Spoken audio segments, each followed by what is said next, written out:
کہ جب حضرت آدم علیہ نبینا علیہ السلام کی تخلیق ہوتی ہے اور حضرت آدم علیہ السلام جنت میں تنہائی محسوس کرتے ہیں، کیونکہ آپ کی ہم جنس تو کوئی بھی نہیں تھا، آپ اکیلے ایک انسان تھے، اکیلے چلتے پھرتے تھے۔ اب اللہ تعالیٰ نے آپ علیہ السلام پر نیند طاری کر دی، اسی حالت میں آپ کی بائیں پسلی نکال کر اس سے حضرت حوا رضی اللہ تعالی عنہا کو تخلیق کیا گیا اور پسلی کی جگہ پر گوشت رکھ دیا گیا۔ اس عمل کے دوران آپ کو کسی تکلیف کا تو احساس نہیں ہوا، مگر جب آپ نیند سے بیدار ہوئے، یعنی اب دوسرے لفظوں میں دیکھیں تو آج ہم آپریشن کرنے کے لیے بے ہوش کرتے ہیں، اب ایک آپریشن ہونا تھا تو حضرت آدم علیہ السلام پر نیند طاری کی گئی اور بلا تکلیف آپ کی پسلی سے بی بی حوا رضی اللہ تعالیٰ عنہ کی تخلیق کی گئی۔ اب جب آپ نیند سے بیدار ہوتے ہیں تو آپ ایک نہایت خوبصورت خاتون کو اپنے قریب بیٹھا ہوا پاتے ہیں، تو آپ نے فرمایا کہ تم کون ہو؟ انہوں نے عرض کی میں عورت ہوں۔ فرمایا تمہیں کیوں پیدا کیا گیا؟ عرض کی کہ حضور اس لیے کہ مجھ سے آپ سکون حاصل کریں۔ اللہ اکبر۔ فرشتوں نے آپ علیہ السلام کے علوم کی وسعت معلوم کرنے کے لیے عرض کیا کہ ان کا نام کیا ہے؟ تو حضرت آدم نے فرمایا ان کا نام حوا ہے۔ سبحان اللہ۔ ارشاد فرمایا کیونکہ یہ ایک زندہ وجود سے پیدا کی گئی ہے۔ یاد رکھیے کہ حضرت آدم علیہ السلام کی باڈی سے، آپ کے جسم کے ایک حصے سے ضرور بی بی حوا کو بنایا گیا ہے، مگر یہ مرد و عورت کے ملاپ سے پیدا نہیں ہوئی، تو اس لیے یہ حضرت آدم کی اولاد نہیں ہے۔ اچھا، جب آپ نے حضرت حوا کو دیکھا تو آپ کے دل میں خواہش پیدا ہوئی، تو آپ نے، فرشتوں نے عرض کی اے آدم اگر آپ ان سے نکاح کرنا چاہتے ہیں تو ان کا مہر ادا کیجیے۔ اب اس زمانے میں تو کوئی روپیہ پیسہ تھا نہیں، اس طریقے سے کوئی کرنسی تھی نہیں، آپ نے کہا مہر کیا ہے اس کا؟ تو ارشاد ہوا کہ ان کا مہر یہ ہے کہ آپ ہمارے سردار جناب محمد مصطفیٰ صلی اللہ تعالی علیہ وسلم پر 3 یا 10 مرتبہ درود پاک پڑھیں۔ چنانچہ درود پاک کی برکت سے حضرت آدم اور حضرت حوا کا نکاح ہو گیا، اور سبحان اللہ جو اس کے بعد نسل انسانی چلتی ہے وہ اس نکاح کے بعد چلتی ہے، تو ہم کہہ سکتے ہیں کہ نبی پاک کا نام، میرے آقا کا ذکر، نبی پاک پر درود یہ کمال کا وظیفہ ہے جو حضرت آدم اور حضرت حوا کے درمیان مہر بنتا ہے۔ سبحان اللہ، یہ کیسا وظیفہ ہے جو اگر کہا جائے کہ جب سے کائنات بنی ہے، جب سے درود و سلام کا سلسلہ ہے، اور سبحان اللہ آج ہمیں بھی یہ موقع دیا گیا ہے۔ ہمیں پتا ہے کہ ہماری زبانیں کتنی گندی ہیں، ہمیں معلوم ہے کہ ہم کتنے گناہگار ہیں، سچی بات تو یہ ہے کہ ہم پر احسان کیا گیا ہے، ختم ہو جاتی ہے، ہم کھاتے پیتے ہیں، موج کرتے ہیں، مگر ثواب باقی رہ جاتا ہے۔ کبھی کبھی آپ کو کوئی مسجد میں بلاتا ہے، یار چلو بھائی بیان ہو رہا ہے، اجتماع ہو رہا ہے، کوئی نیکی کی بات ہو رہی ہے، نہیں یار دل نہیں چاہ رہا۔ بلند درود پاک پڑھ لیں، صلو علی الحبیب صلی اللہ تعالی علی محمد صلی اللہ علیہ وسلم۔ آیت درود جو قرآن میں ہم پڑھتے بھی ہیں، سنتے بھی ہیں، شاید بچے کو یہ آیت یاد ہے، ان اللہ وملائکتہ یصلون علی النبی یا ایھا الذین آمنوا صلوا علیہ وسلموا تسلیما۔ ایک بار اور درود پاک، اللہم صل علی سیدنا و مولانا محمد عدد ما فی علم اللہ صلاۃ دائمۃ بدوام ملک اللہ۔ اب اس آیت میں بھی کیا حکم دیا گیا کہ بے شک اللہ اور اس کے فرشتے اس غیب بتانے والے نبی پر درود بھیجتے ہیں، تو اے ایمان والو تم بھی ان پر خوب درود اور سلام بھیجو۔ اب اگر اس حدیث اس آیت کے تحت بھی غور کیا جائے، علماء بیٹھے ہیں، یہاں یہ نہیں کہا کہ اللہ اور اس کے فرشتوں نے ایک بار درود بھیج دیا ہے، اب اے مومنو تم بھی درود پڑھ دو۔ یہاں عربی کا لفظ لایا گیا یصلون، اور یصلون کا جو یوں سمجھیے کہ اگر اس کو اسٹرکچرلی دیکھیں عربک میں تو اس کے معنی بنتا ہے کنٹینیو ورب، یعنی مسلسل کام ہونے والا ہے۔ تو سبحان اللہ، اس کا مطلب یہ ہوا کہ اللہ اور اس کے فرشتے جناب رسول اللہ پر مسلسل درود بھیج رہے ہیں، یہ کام جاری ہے۔ اچھا، یہ بات ضرور سمجھنی ہوگی کہ اللہ کا درود بھیجنا اور ہے، فرشتوں اور انسانوں کا درود بھیجنا اور ہے۔ اللہ کا درود بھیجنا یہ ہے کہ اللہ اپنی رحمتیں جناب رسول اللہ صلی اللہ علیہ وسلم پر نازل فرماتا ہے، اور فرشتے جب درود بھیجتے ہیں یا مومن درود بھیجتے ہیں مسلمان، تو ہم دعا کرتے ہیں کہ یا اللہ ہمارے آقا جناب رسول اللہ صلی اللہ علیہ وسلم پر اپنی رحمتوں کی بارش نازل فرما۔ اب بات یہ سمجھنی ہے کہ فرشتے کتنے ہیں جو رسول اللہ صلی اللہ علیہ وسلم پر درود بھیجتے ہیں۔ سب سے پہلے تو یہ سمجھنا ہوگا کہ فرشتے معصوم ہوتے ہیں، فرشتے گناہ نہیں کرتے۔ اللہ اکبر، ایسی معصوم زبانوں سے نبی پاک کی بارگاہ میں درود پاک کے تحفے جا رہے ہیں، مسلسل جا رہے ہیں۔ اور کتنے جا رہے ہیں کبھی سوچا آپ نے؟ مجھے کہا گیا مدینے شریف کے بارے میں بھی کچھ ذکر کر دیجئے گا، تو چلو مل کے مدینے چلتے ہیں۔ مدینہ کیسا شہر ہے، کیسا مبارک مقام ہے، روضہ رسول کا مرتبہ سمجھیے۔ روایتوں میں آتا ہے کہ صبح 70,000 فرشتے حاضری دیتے ہیں، پھر شام نبی پاک کی بارگاہ میں 70,000 فرشتے حاضری دیتے ہیں، اور جو ایک بار حاضری دیتا ہے اسے دوبارہ حاضری کا موقع نہیں ملتا۔ اللہ اکبر، یہ کیسی بات ہے کہ صرف 12 گھنٹے کی کم و بیش حاضری ملتی ہے۔ پہلے تو دربار مصطفیٰ کا مرتبہ سمجھیے کہ جہاں صبح 70,000 آتے ہیں، شام 70,000 فرشتے آتے ہیں اور آقا کی بارگاہ میں سلام پیش کرنے آتے ہیں، یہ تو مرتبہ دربار مصطفیٰ پتہ چل رہا ہے۔ مگر سوال یہ ہے کہ فرشتوں کو اتنی مختصر حاضری کا موقع کیوں اور دوبارہ کیوں نہیں ملتا؟ اللہ اکبر، بریلی کے تاجدار امام عشق و محبت کیا خوبصورت انداز میں سمجھاتے ہیں کہ یہ معمہ کیا ہے، یہ معاملہ کیا ہے۔ آپ کہتے ہیں 70,000 صبح ہو گئے، افطار کے بعد تکلیف ختم ہو جاتی ہے، کھاتے پیتے موج کرتے ہیں، مگر ثواب باقی رہ جاتا ہے۔ کبھی آپ کو کوئی مسجد میں بلاتا ہے، یار چلو بھائی بیان ہو رہا ہے، اجتماع ہو رہا ہے، کوئی نیکی کی بات ہو رہی ہے، نہیں یار دل نہیں چاہ رہا۔ ڈیوٹیاں اسی طرح لگی ہوئی ہیں، اور کہتے ہیں جو ایک بار آئے دوبارہ نہ آئیں گے، کیوں؟ رخصت ہی بارگاہ سے بس اس قدر کی ہے، ان کے پاس اجازت ہی اتنی ہے۔ مگر سوال یہ ہے کہ یہ اجازت مختصر کیوں ہے؟ تو سبحان اللہ، اعلیٰ حضرت کہتے ہیں یہ بدلیاں نہ ہوں تو کروڑوں کی آس جائے۔ اعلیٰ حضرت کہتے ہیں اگر یہ بدلیاں نہ ہوں، اگر یہ ڈیوٹیاں چینج نہ ہوں، تو اللہ کے فرشتے اتنے ہیں کہ کروڑوں باقی رہ جائیں گے، اور یہ بارگاہ مرحمت عام تر کی ہے۔ ارے آقا تو سب کے آقا ہے نا، مدینے جانے کی تمنا تو سب کے دل میں ہے۔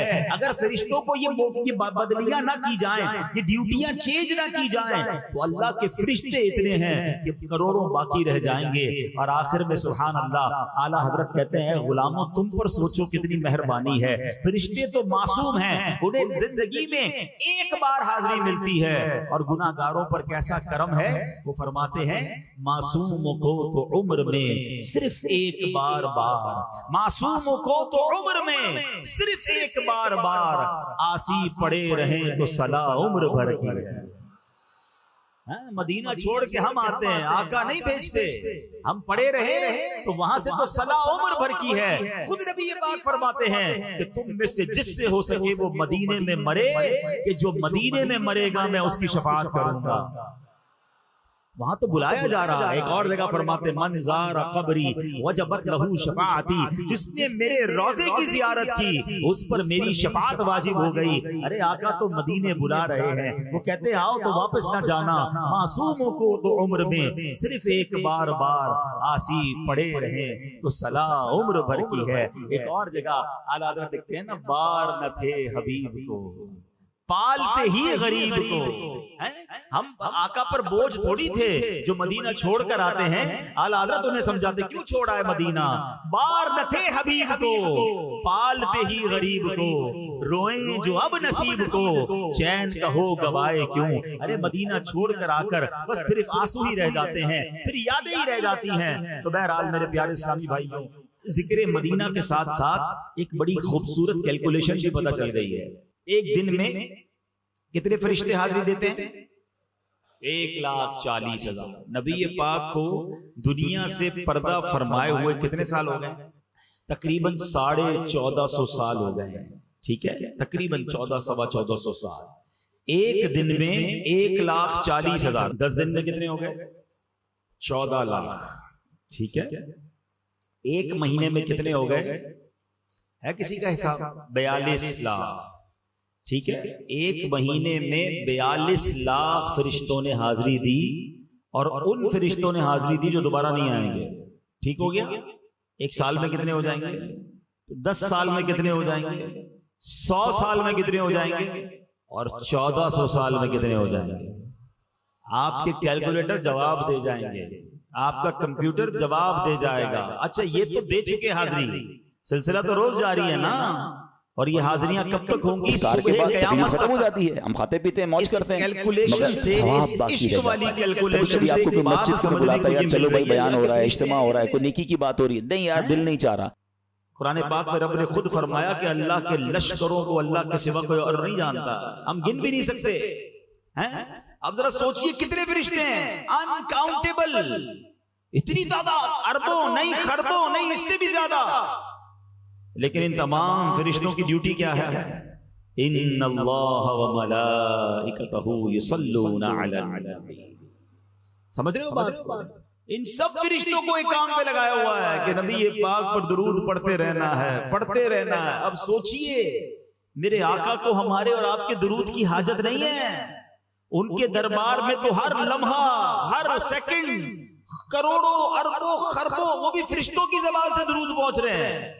ہمیں تو موقع دیا گیا ہے کہ اے غلاموں تم بھی درود پڑھ لو، تمہاری بھی بگڑی بنا دی جائے گی، تمہاری بھی جھولی بھر دی جائے گی۔ تو درود کی اہمیت سمجھیے۔ علماء بیٹھے ہیں، قرآن پاک میں بہت سارے احکام، رب نے فرمایا، حکم دیا نماز پڑھو، زکوٰۃ دو، روزہ رکھو، حج کرو، بہت سارے احکام ہیں۔ کہیں یہ نہیں فرمایا کہ میں بھی یہ کام کرتا ہوں، فرشتے بھی کرتے ہیں، اے ایمان والو تم بھی شامل ہو جاؤ۔ یہ صرف درود پاک ہے جس کا یہ مقام ہے۔ اللہ کرے کہ بات سمجھ آ جائے اور درود پاک کی اہمیت سمجھ آ جائے۔ اللہ مجھے اور آپ کو کثرت سے درود پاک پڑھنے کی توفیق عطا فرمائے۔ ایک بار پھر بآواز بلند درود پاک، صلو علی الحبیب صلی اللہ تعالی علی محمد صلی اللہ علیہ وسلم۔ آج میں نے جو موضوع سوچا ہے، جو آج کے لحاظ سے میں نے، کیونکہ بات ہی حضرت آدم کی ہوئی ہے، حضرت حوا کی ہوئی ہے، تو آئیے چلتے ہیں اسی دور میں۔ اور اس دور میں بہت سارے واقعات ہوئے۔ حضرت آدم کو جب سجدہ کرنے کا حکم دیا گیا تو ایک بدبخت تھا جس نے سجدہ نہیں کیا، حالانکہ وہ پہلے سے بدبخت نہیں تھا، فرشتوں کا استاد بھی تھا، جنت کا خزانچی بھی تھا، ہزاروں سال عبادت بھی کی تھی، مگر شیطان مردود نے سجدہ نہیں کیا۔ اور نہ کرنے کی وجہ کیا بنی کہ اس نے کیا کہا کہ اے اللہ میں آدم کو کیوں سجدہ کروں، انا خیر من، میں اس سے بہتر ہوں، خلقتنی من نار وخلقتہ من طین، اے اللہ تو نے مجھے آگ سے بنایا ہے، اس کو مٹی سے بنایا ہے، میں اس سے بہتر ہوں۔ یعنی تکبر کیا، پراؤڈ کیا۔ تکبر کہتے ہی اس کو ہیں کہ بندہ اپنے آپ کو کسی سے برتر سمجھے اور کسی کو اپنے آپ سے معاذ اللہ کمتر یا ذلیل سمجھے۔ اس مردود نے جب تکبر کیا، سجدہ کرنے سے انکار کیا، تو اس کے بعد کیا ہوا؟ اس کے چہرے کا نور چھین لیا گیا، اسے مردود قرار دیا گیا، اور اللہ نے اسے جنت سے بھی نکال دیا اور اپنی دربار سے بھی نکال دیا۔ پتہ چلا کہ کائنات میں جو سب سے پہلے گناہ ہوئے ہیں نا، اس میں تکبر بھی ہے، اس میں حسد بھی ہے۔ شیطان مردود کو حسد بھی بڑا تھا، جبھی تو حضرت آدم کو سجدہ نہیں کیا نا۔ اب اس شیطان نے ایک اور گناہ کروایا حضرت آدم کی اولاد میں، اور یہ گناہ ہوا قابیل اور حابیل کے درمیان۔ حضرت آدم کے ہر بار، یعنی بی بی حوا رضی اللہ تعالیٰ عنہ کے جب پریگننسی ہوتی تھی، حمل ہوتا تھا، تو ایک لڑکا پیدا ہوتا، ایک لڑکی پیدا ہوتی۔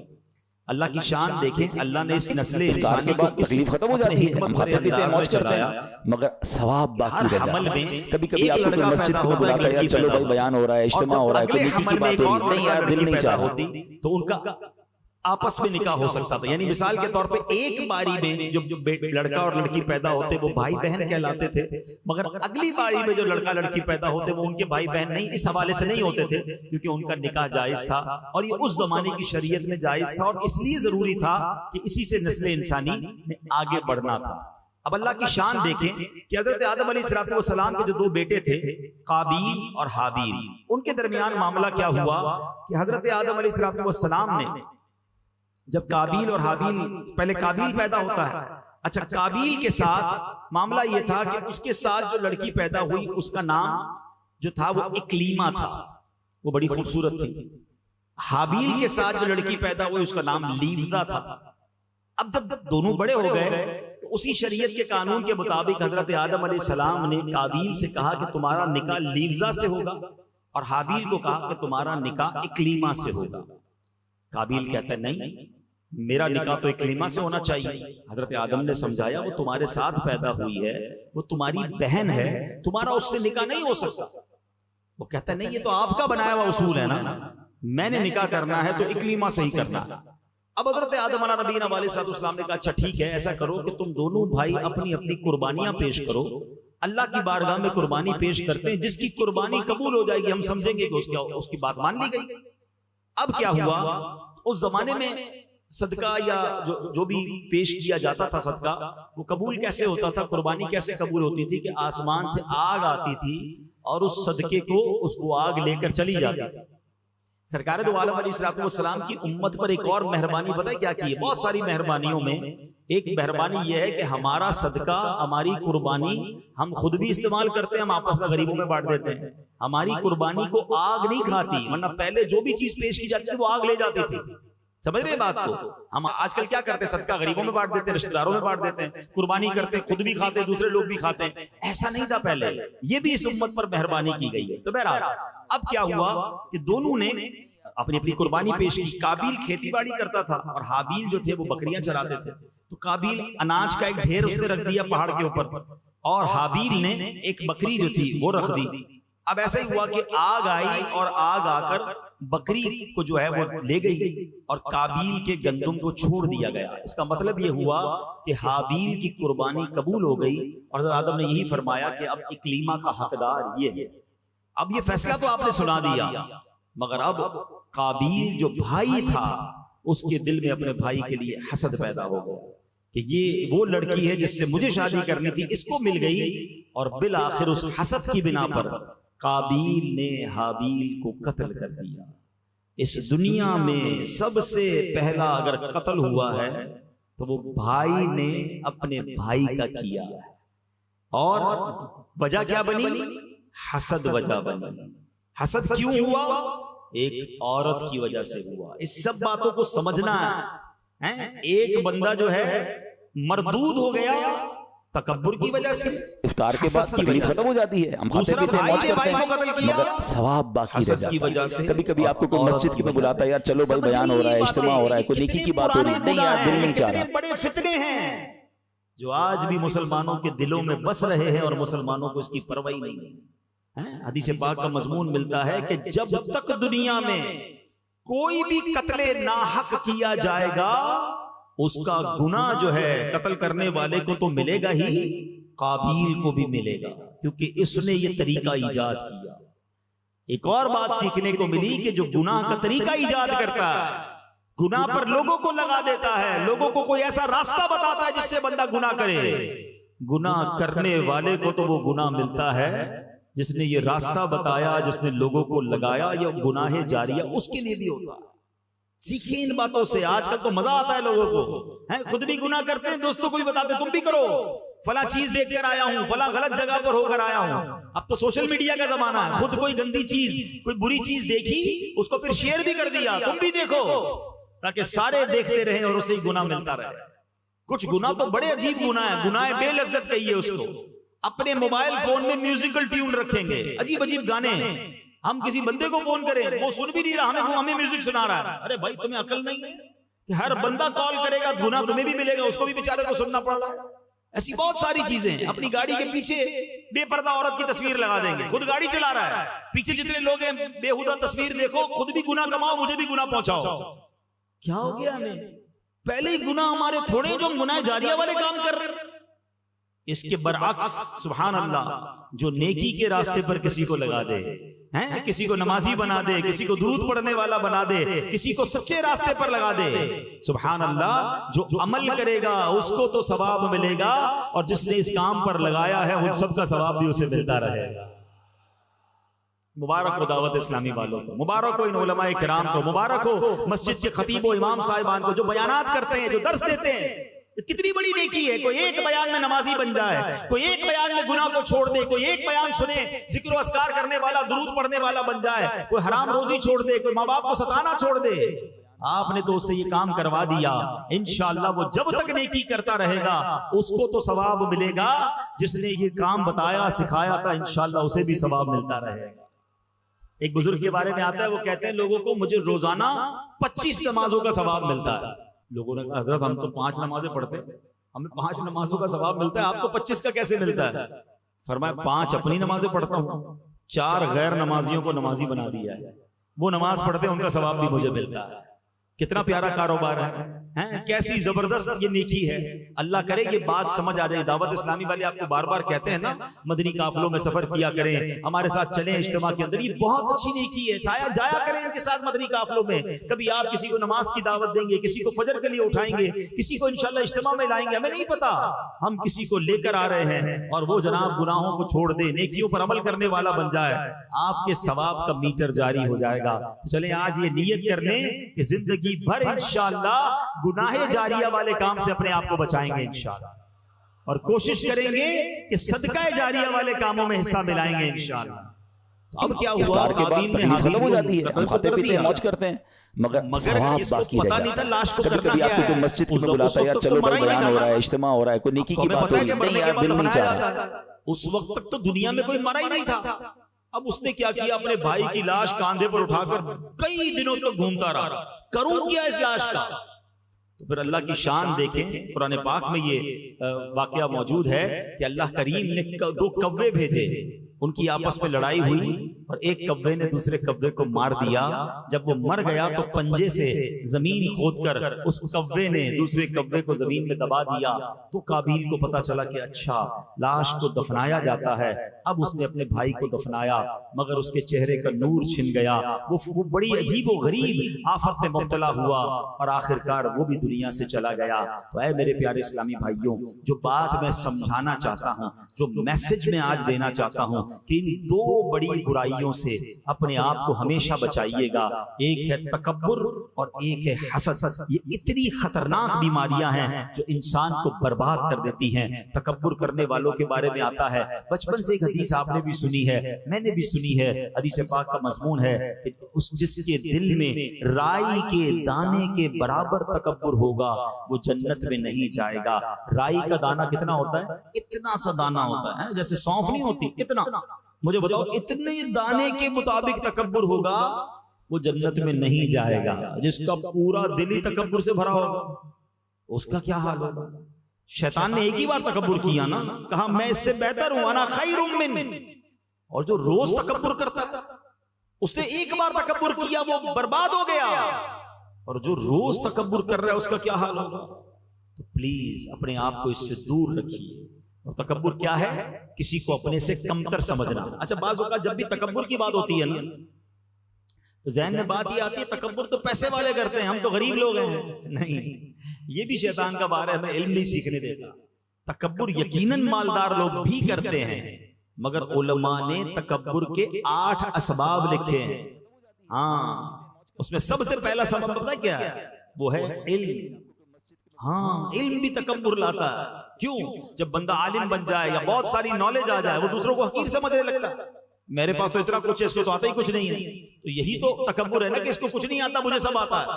روایتوں میں آتا ہے من قال انا عالم فهو جاہل، جو اپنے آپ کو کہے کہ میں عالم ہوں، فرمایا وہ جاہل ہے. علم سیکھنا ہے مگر تکبر نہیں آنا چاہیے. دوسرا ریزن علماء نے لکھا عبادت. عبادت بھی تکبر لاتی ہے. ہاں، اب کوئی 5 وقت کا نمازی ہے، تہجد گزار ہے، بہت اچھی بات ہے، لیکن اگر وہ دوسروں کو سمجھ رہا ہے کہ دیکھو یار یہ تو کچھ پڑھتے ہی نہیں، میں 5 ٹائم کی نماز پڑھتا ہوں، یہ تو صرف جمعے کی نماز پڑھتا ہے، اس کو تو آتا جاتا کچھ نہیں، تو کہیں ایسا نہ ہو کہ آپ کی ساری عبادت برباد کر دی جائے. یہ بات یاد رکھیے. وہ ایک واقعہ ہے نا کہ ایک بزرگ اپنے بیٹے کے ساتھ کہیں سفر پر جا رہے تھے. رات ہوئی، تہجد کا وقت ہوا، باپ بیٹے نے اٹھ کر تہجد پڑھی. سارے قافلے والے سو رہے تھے، صرف باپ بیٹے اٹھے تہجد پڑھنے کے لیے. تو بیٹا والد صاحب سے کہتا ہے ابا جان یہ کیسے لوگ ہیں، سارے سو رہے ہیں، کوئی نہیں اٹھا تہجد پڑھنے کے لیے. تو بیٹا والد صاحب کہتے ہیں بیٹا تو بھی سویا رہتا تو ہی ٹھیک تھا. بات بڑی پتے کی ہے. تہجد پڑھ کر اگر دوسروں کو حقیر جانا ہے تو بھی نہ پڑھتا موج کرتے ہیں، مگر ثواب باقی رہ جاتا ہے. کبھی کبھی آپ کو کوئی مسجد میں بلاتا ہے، یار چلو بھائی بیان ہو رہا ہے، اجتماع ہو رہا ہے، کوئی نیکی کی بات ہو رہی ہے، نہیں یار دل نہیں چاہ رہا. کر رہے ہوتے ہیں. خوبصورتی بھی تکبر لاتی ہے. بندہ کہتا ہے میں خوبصورت، اس کا رنگ سانولا. طاقت تکبر لاتی ہے. میری باڈی اتنی مضبوط، میری اتنی طاقت، یہ بیچارہ کمزور، یہ میرے سامنے کیا کرے گا.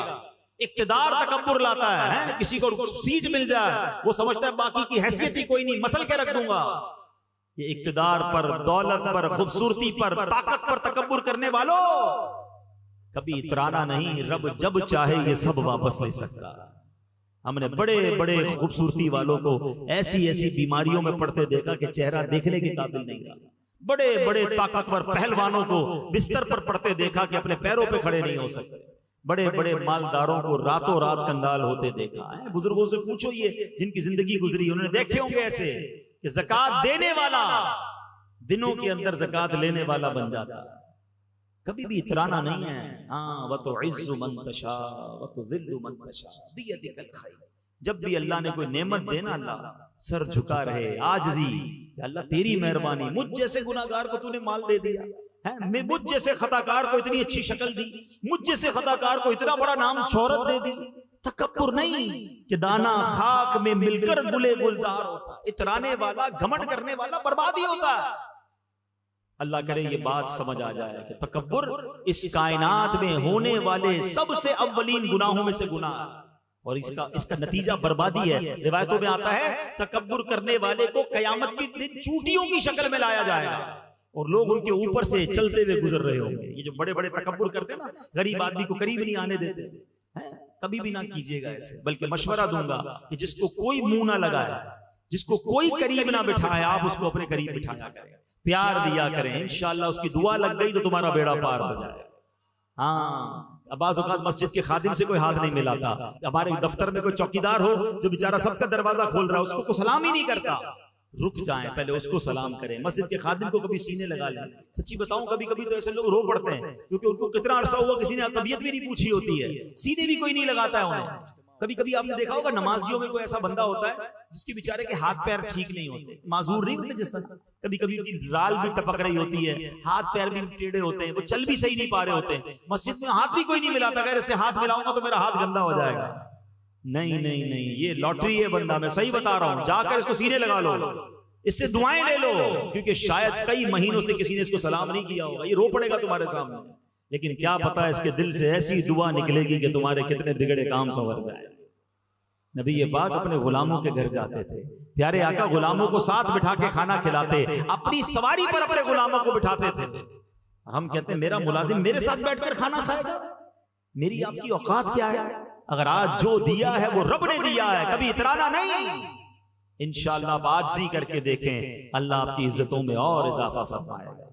اور جو دوسرا گناہ ہے حسد، اللہ اکبر، یہ تو ایسا دلوں میں بس گیا ہے، بھائی کو بھائی سے، بہن کو بہن سے، دوست کو دوست سے حسد ہو گیا، کہتا کوئی نہیں ہے مگر دل میں پال کے بیٹھے ہیں۔ حسد کیا ہے؟ What is the definition of jealousy؟ ذرا یہ بھی سمجھ لو۔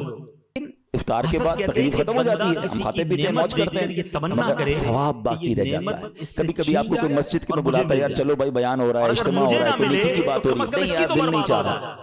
اب آپ سوچیں اس کا دل کتنا گندا ہے کہ کسی اپنے مسلمان بھائی کی نعمت دیکھ کر اسے تکلیف ہو رہی ہے۔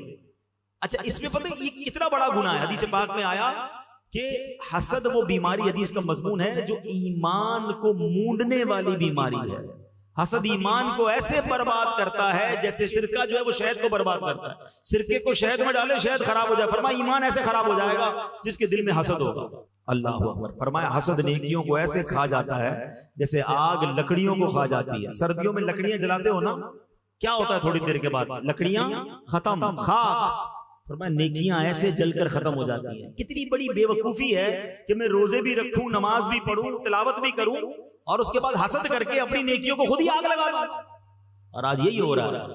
اب آپ کہیں گے نہیں جناب مولانا صاحب آپ بات تو صحیح کر رہے ہیں مگر میں تو حسد نہیں کرتا۔ چلے آخر میں بیان کے آخر میں چھوٹا سا ٹیسٹ لے لیتا ہوں، میڈیکل ٹیسٹ کرواتے ہیں نا، بلڈ ٹیسٹ کرواتے ہیں، آج میں آپ کا ایک چھوٹا سا روحانی ٹیسٹ کے لے لیتا ہوں، اپنا بھی اور آپ کا بھی۔ چیک کیجئے، پہلے تو یہ یاد رکھیے حسد ہوتا کس سے؟ حسد کبھی بھی اس بندے سے نہیں ہوتا ہے جس کو آپ جانتے نہیں ہیں۔ ایسا نہیں ہوگا کہ ملیر میں رہنے والے کو برازیل میں رہنے والے سے حسد ہو جائے جس کو جانتا ہی نہیں ہے۔ حسد نارملی آپ کے رشتہ دار میں سے آپ کو ہوگا، آپ کے دوستوں میں سے آپ کو حسد ہو جائے گا، یا آپ جیسا کام کرنے والوں سے حسد ہو جائے گا۔ اتنا مردود ہے شیطان کہ عام مسلمانوں کو تو حسد کرواتا ہی کرواتا ہے، نیک لوگوں کو بھی حسد کروا دیتا ہے۔ ناتخواں کو ناتخواں سے حسد کروا دے گا اگر جس کے دل میں آ جائے، قاری صاحب کو قاری صاحب سے حسد ہو جائے گا، اچھا بیان کرنے والے کو دوسرے بیان کرنے والے سے حسد، کیونکہ یہ کیوں آگے بڑھ رہا ہے، اس کا نام کیوں ہو رہا ہے. ٹھیک ہے، تو اب پہلے چیک کیجئے کہ آپ کے دوستوں میں سے، رشتہ داروں میں سے، یا آپ جیسا کام کرنے والوں میں کوئی بندہ ایسا ہے، یہ پہلا ٹیسٹ دے رہا ہوں، پہلا سوال، کوئی ایسا ہے کہ جب بھی اس کو کوئی نعمت ملتی ہے آپ کو تکلیف ہوتی ہے؟ کوئی آ کر بتاتا ہے بھائی پتہ چلا اس نے نیا گھر لے لیا، اچھا ایک اور گھر بنا لیا، بھائی اس نے نئی موٹر سائیکل لی ہے، اچھا اس کے سامنے بولیں گے ماشاءاللہ ماشاءاللہ، اندر تکلیف ہو رہی ہے، اچھا ایک نئی موٹر سائیکل، نیا موبائل لے لیا، اور ترقی ہو گئی اس کی نعمت بڑھتی ہے، اور اگر آپ کو تکلیف ہوتی ہے تو اس کا مطلب آپ کے دل میں کہیں حسد تو نہیں آ گیا. پہلا ٹیسٹ. دوسرا ٹیسٹ، کوئی ایسا ہے دنیا میں کہ جب بھی اس کی تعریف آپ کے سامنے کی جائے، یار وہ آدمی بہت اچھا ہے، یار کمال، یار کتنا مشہور ہو گیا، بھائی اس کی آواز بہت اچھی ہے، اس کا کاروبار بہت بڑھ گیا، اس کی تعریف ہوتی ہے تو آپ کو درد ہونا شروع ہو جاتا ہے، یار کوئی اور بات کرو نا، اس کا ذکر کیوں کر رہے ہو؟ ہم اس کا موضوع چینج کروانے کی کوشش کرتے ہیں کیونکہ اس کی تعریف اچھی نہیں لگ رہی. چیک کیجئے اپنے دل کو کہ مسلمان کی تعریف آپ کو اچھی کیوں نہیں لگ رہی ہے، اس کا مطلب کچھ یہاں گڑبڑ ہے. تیسرا ٹیسٹ، کوئی ایسا ہے کہ جب اس کا نقصان ہوتا ہے، وہ بدنام ہوتا ہے، اس کے بارے میں کوئی بری بات سامنے آتی ہے تو آپ کو مزہ آنے لگتا ہے، اوہ یہی تو میں چاہتا تھا، یہ برباد ہو جائے. مثال کے طور پر کوئی آ کر بتاتا ہے یار پتہ چلا اس کی گوڈاؤن میں آگ لگ گئی، اچھا سامنے تو کیا کہیں گے، اوہ بہت افسوس، افطار کے بعد تکلیف ختم ہو جاتی ہے، ہم کھاتے پیتے ہیں، موج کرتے ہیں، مگر ثواب باقی رہ جاتا ہے. کبھی کبھی آپ کو کوئی مسجد میں بلاتا ہے، یار چلو بھائی بیان ہو رہا ہے، اجتماع ہو رہا ہے، کوئی نیکی کی بات ہو رہی ہے، نہیں یار دل نہیں چاہ رہا، مجھے تکلیف ہو رہی ہے. کیا ہوتا ہے، ساتھ رہتے ہیں تو دوست کہہ رہے ہیں یار بھائی جان نیا گھر لیا ہے، ذرا گھر میں نیا فرنیچر بھی لگا ہے، آئیے نا گھر دکھاتا ہوں، خوشی خوشی جائیں گے، بریانی بھی کھا کر آئیں گے، اور باہر نکل کر کہیں گے 2 نمبر کے پیسوں سے گھر بنایا. ارے ابھی تو کھانا کھا کے آیا اس کا. اچھا کوئی کہ یار نئی موٹر سائیکل لی ہے، نئی گاڑی، بھائی مٹھائی تو کھلاؤ، آئس کریم تو کھلاؤ، آئس کریم بھی کھا لیں گے، بولے سود کے پیسوں سے گاڑی لی ہے. یعنی اس کی نعمت ہو رہی ہے اور تمہیں تکلیف ہو رہی ہے. کیوں؟ کسی کی نوکری بڑھ جائے، کسی کو ویزا لگ جائے، کوئی حج پہ جانے والوں سے حسد کر رہے ہوتے ہیں، حالانکہ حج تو ہے ہی بلاوے کا، اس کو اللہ نے بلایا، تکلیف تمہیں کیوں ہو رہی ہے؟ جناب اتنے الٹے کام کرتا ہے اور دیکھو حج پہ جا رہا ہے، پتہ نہیں کدھر سے پیسے جمع کیے، وہ جانے، اس کا رب جانے، تم کون ہوتے ہو؟ حسد کو پتہ ہے خطرناک گناہ کیوں کہا گیا، کبیرہ گناہ کیوں کہا گیا؟ یہ ایکچولی اللہ پر اعتراض ہے، اللہ کی تقسیم پر اعتراض ہے. ہاں مجھے بتائیے عزت دینے والا کون ہے؟ زور سے کہیں گے، عزت دینے والا کون ہے؟ شہرت دینے والا کون ہے؟ دولت دینے والا کون ہے؟ خوبصورت بنانے والا کون ہے؟ عزت دینے والا کون ہے؟ جب دینے والا سب اللہ ہے تو تمہیں کیا پرابلم ہے؟ اللہ دے رہا ہے نا اس کو، عزت دے رہا ہے، شہرت دے رہا ہے، دولت دے رہا ہے، اللہ نے اس کو حسن دیا ہے، اللہ نے اس کو آواز دی ہے. تمہیں پرابلم یہ ہے کہ اللہ نے اس کو کیوں دیا، مجھے کیوں نہیں دیا؟ یہ بندے پر نہیں، یہ اللہ پر اعتراض ہے. یہ اتنا بڑا کبیرہ گناہ ہے، کبھی نہ کرنا، کبھی نہ کرنا. ہاں پتہ کیا کرنا چاہیے، اس کا علاج کیا بتایا علماء نے، کہ آپ کو اگر کسی کی کسی بات سے حسد ہے نا، آپ کو برا لگ رہا ہے، آپ دعا کریں اللہ اس میں اور اضافہ کر دے. ہے بڑا مشکل، مجھے تو اس کا چہرہ ہی نہیں لگتا، میں اس کے لیے دعا کروں. ہاں اینٹی بائیوٹک ہے، علاج انجیکشن میں درد ہوتا ہے نا، لیکن علاج یہی ہے، کیونکہ تکبر حسد مجھے ہو گیا، اس کو تو ہے نہیں. یہ اتنی بری بیماری ہے پیارے اسلامی بھائیوں، حسد کہتے ہیں جیلسی کو، جلن کو. یہ حسد دنیا میں بھی بندہ جلتا ہے اور آخرت میں بھی جلے گا. اس کو نیند نہیں آتی. ہمیں کئی لوگ ملتے ہیں، پرچیاں آتی ہیں حضرت دعا کر دیں، نیند نہیں آتی. جس کو سکون کی نیند نہیں آتی نا، میں آج آپ سے ایک سوال کرتا ہوں، چیک کر لو کسی کا حسد تو نہیں پال لیا، کسی کے بارے میں بدگمانی تو دل میں نہیں آ گئی ہے. تمہارا دماغ سوچتا ہی رہے گا اس کے بارے میں، وہ ترقی کرتا جائے گا، تمہاری نیند اڑتی جائے گی، تمہاری جلن بڑھتی جائے گی. کیوں کر رہے ہو اپنے آپ کو پریشان؟ اللہ دے رہا ہے اسے. کسی کی ترقی میں مجھے کیا پرابلم ہے؟ میں کچھ نہیں کر سکتا کسی کا. یاد رکھیے گا، ساری دنیا مل کر کسی کو ذلیل کرنا چاہے، کسی کی تباہی چاہے، اگر رب نے عزت لکھی ہے اس کو عزت مل کر رہنی ہے. کوئی نہیں جھکا سکے گا اسے. ہماری اوقات کیا ہے؟ اللہ دے رہا ہے اسے. اور ساری دنیا مل کر کسی کو اونچا کرنا چاہے، اگر رب نے ذلت لکھی ہے تو اس کو ذلت سے کوئی نہیں بچا سکتا. وَتُعِزُّ مَن تَشَاءُ وَتُذِلُّ مَن تَشَاءُ بِيَدِكَ الْخَيْرُ. یہ ایمان بنا لو. ہاں اب آپ کہیں کہ پھر ہمیں کیوں نہیں مل رہا؟ ارے جس رب نے اس کو دیا ہے وہ تمہیں بھی دے سکتا. اللہ سے مانگو نا. حسد تو میں جب کروں کہ جب اللہ کے خزانوں میں کمی ہو. رب اس کو دولت دے سکتا ہے, وہ مجھے بھی دے سکتا ہے. رب اس کو شہرت دے سکتا ہے, وہ مجھے بھی دے سکتا ہے. رب اس کو عزت دے رہا ہے, وہ مجھے بھی دے سکتا ہے. ہم کیوں اس کی چھننے کی تمنا کر رہے ہیں؟ ارے اس سے مانگو جس نے اس کو دی ہے, وہ تمہیں بھی عطا فرما دے گا.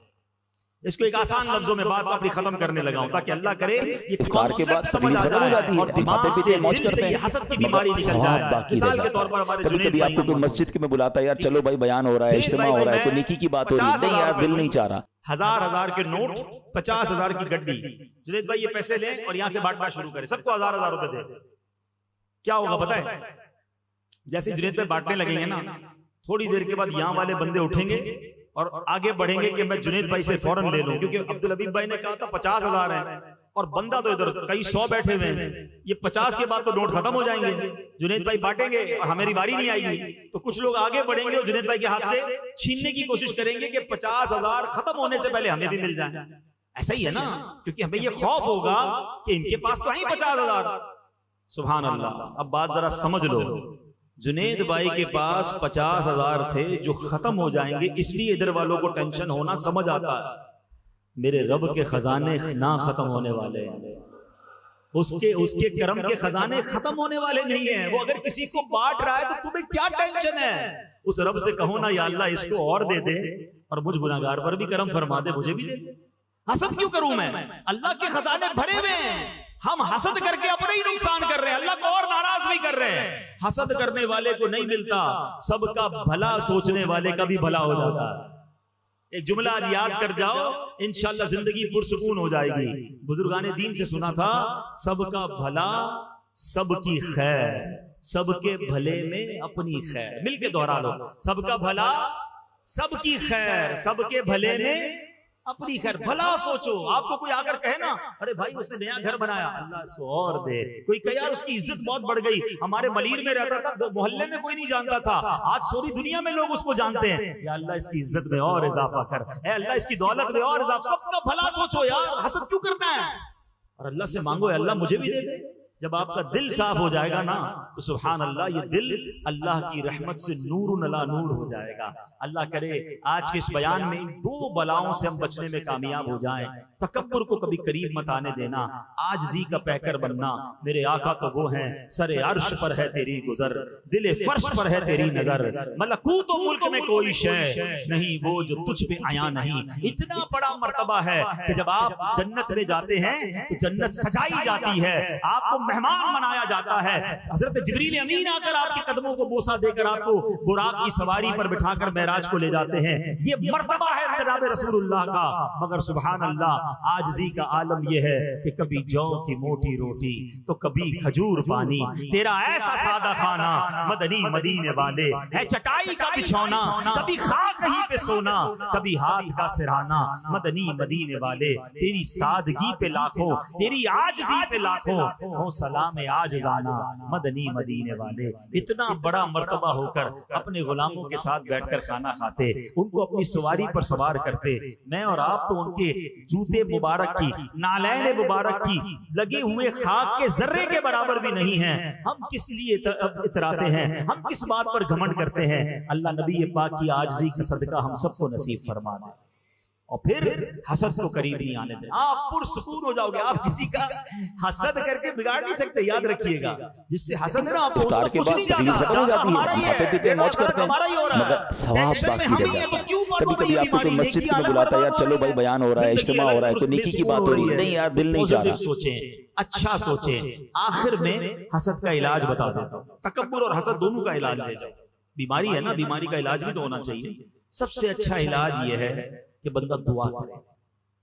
الدعاء سلاح المومن, دعا مومن کا ہتھیار ہے. اللہ سے دعا کرے, یا اللہ میرے دل کو تکبر سے, حسد سے پاک فرما. یہ بار بار دعا کیا کریں. اور بھی دل کی بیماریاں ہیں, عجب ہے, خود پسندی ہے, ریاکاری ہے, یہ عجیب عجیب بیماریاں. ایک بیان میں بہت ساری چیزوں کو بیان نہیں کر سکتا, مگر اللہ سے پہلے تو دعا کرے کہ اللہ دل صاف کر دے. اس دل کو اگر مدینہ بنانا ہے نا, ایک طرف تو دعا کرتے ہو سینہ بنے مدینہ, اور سینے میں تکبر بھی پالا ہوا ہے, اسی میں اس پہ جناب غرور بھی ہے, حسد بھی, اور کہتے ہیں دل میں بسے مدینہ. کیسے دل میں مدینہ آئے گا, کیسے عشق رسول آئے گا؟ پہلے گندگی صاف کرو, پھر دیکھو مدینے والے کیسے کرم فرماتے ہیں انشاءاللہ. ایک تو پہلا علاج کیا ہو گیا؟ دعا. دوسرا حسد کا علاج ہے کہ جس بندے سے حسد ہوا ہے پہلے تو چیک کر لو، اس کو بتانا نہیں. ہاں اس کو بتانا نہیں ہے، پتہ چل جائے گا آپ کو کہ مجھے کس سے پرابلم ہے، پتہ چل جائے نا آپ اس کے لیے دعا کرنا شروع کر دیں. یہ تھوڑا سا مشکل ہے، آپ کو تکلیف ہوگی شروع میں. اچھا جس چیز سے حسد ہے نا اسی چیز کی دعا کریں. کہ آپ کو اس کی دولت سے تکلیف ہوتی ہے، یا اللہ اس کے مال میں اور برکت دے دے. کسی کی شہرت سے تکلیف ہے، اللہ اس کی شہرت میں اور اضافہ کر دے. کسی کے حسن سے تکلیف ہے، یا اللہ اس کے حسن میں اور برکت دے دے. تو آپ کہیں گے یار کیسی بات کر رہے ہو مولانا صاحب، بندہ ہی اچھا نہیں لگتا، کیسے دعا کروں گا؟ ہاں دعا کرو گے تو تکلیف ہوگی، مگر ایک وقت آئے گا کہ آپ کا دل جب صاف ہو جائے گا نا، کوئی آ کر کہے گا یار اس کی دولت میں اور اضافہ ہو گیا، آپ کہیں گے میں بھی تو دعا کرتا ہوں، اضافہ تو ہونا ہی تھا، ہے نا؟ دل صاف ہو جائے گا. تیسرا حدیث پاک میں آتا ہے تحفہ دو محبت بڑھے گی. جس سے حسد ہو گیا نا اس کے پاس جا کر اچھے طریقے سے ملاقات کر کے اس کو کوئی تحفہ پیش کریں، عطر دے دیں، سوٹ دے دیں، جو بھی آپ بہتر سمجھتے ہیں. یہ بھی مشکل ہے، بندے کا چہرہ اچھا نہیں لگ رہا اس کو تحفہ دوں، اس کو پرابلم نہیں، پرابلم میرے دل میں، مجھے بیماری دور کرنی ہے تو جا کے تحفہ دو تاکہ حسد دور ہو جائے. ہاں مگر ایک غلطی مت کرنا کہ جا کر کہنا بھائی گیا تھا بیان سننے، انہوں نے بتایا جس سے حسد ہو جائے اس کو تحفہ دو، اس لیے تم سے حسد ہو گیا تھا تو تحفہ لے کر اور گڑبڑ ہو جائے گی. اس کو بتانا نہیں ہے، بغیر بتائے تحفہ دیں تاکہ محبت ہو، دل مل جائیں اور میرا دل صاف ہو جائے. الحمدللہ دعوت اسلامی کے پیارے ماحول میں ایسی پیاری باتیں سکھائی جاتی ہیں. ہمیں جسمانی امراض کے ساتھ ساتھ جو باطنی امراض ہیں اس کا علم اور اس سے بچنے کا بھی درس دیا جاتا ہے. دعوت اسلامی کے مدنی ماحول سے وابستہ ہوں، اجتماعات میں آتے رہیں، مدنی قافلوں میں سفر کریں تو انشاءاللہ یہ دل بھی صاف ہونے لگ جائے گا. اللہ پاک ہمیں دل کی بیرونی بیماریوں سے بھی اور اندرونی بیماریوں سے بھی شفا عطا فرمائے اور ہمارے سینے کو جناب رسول اللہ صلی اللہ علیہ وسلم کے عشق کا مدینہ بنا دے. رہیں ان کے جلوے، بسیں ان کے جلوے. کیا خوبصورت التجا ہے. مولانا حسن رضا خان صاحب کہتے ہیں رہیں ان کے جلوے، بسیں ان کے جلوے، میرا دل بنے یادگار مدینہ، میری خاک یا رب نہ برباد جائے، پسے مرگ کر دے غبار مدینہ. آمین بجاہ النبی الامین صلی اللہ تعالی علیہ وسلم. صلو علی الحبیب. افطار کے بعد تکلیف ختم ہو جاتی ہے، کھاتے پیتے ہیں، موج کرتے ہیں، مگر ثواب باقی رہ جاتا ہے. کبھی کبھی آپ کو کوئی مسجد میں بلاتا ہے یار چلو بھائی بیان ہو رہا ہے، اجتماع ہو رہا ہے، کوئی نیکی کی بات ہو رہی ہے، نہیں یار دل نہیں چاہ رہا. یا ربنا یا ربنا یا ربنا یا اللہ یا رحمان یا رحیم. اللهم ربنا آتنا في الدنيا حسنة وفي الآخرة حسنة وقنا عذاب النار وقنا عذاب القبر وقنا عذاب الحشر وقنا حساب الميزان. اے رب کریم ہم سب کا جمع ہونا اپنی بارگاہ میں قبول فرما.